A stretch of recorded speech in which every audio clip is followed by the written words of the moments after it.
China, unlike the Soviet Union, is one can't imagine it dissolving. So this isn't going to end with the sort of implosion of China. China is a nation state, well, will hopefully at some point democratize.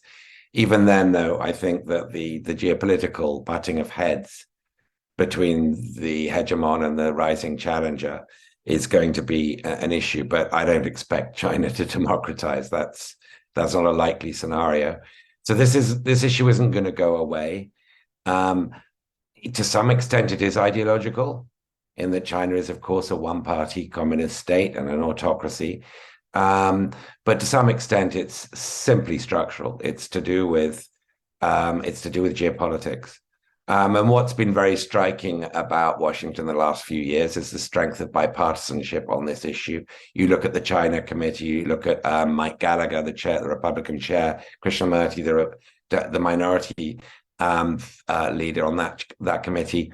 There's barely any daylight between them. And it's a pretty hawkish consensus that we're seeing expressed. The absence of what Poliani would have called a peace faction in Washington is particularly glaring since the Business Roundtable and the Chamber of Commerce stopped lobbying for more trade with China. They were essentially a countervailing force because they made so much money from China, because China was such a big contributor to their bottom line. And they're basically now silent.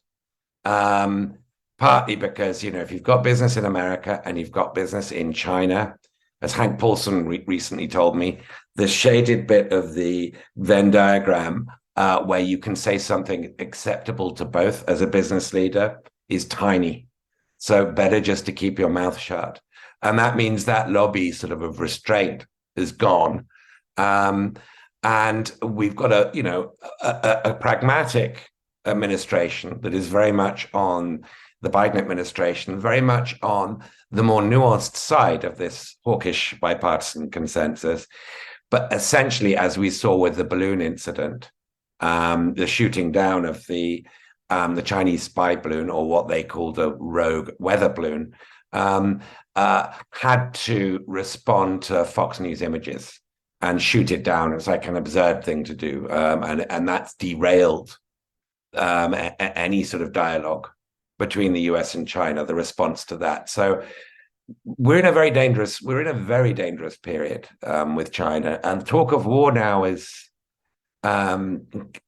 remarkably common. Speculation about it. Whether that means we're going to have one or not is quite different. But the sort of ease with which we've slipped into a conversation in which great power conflict between China and the US is a normal one is very striking.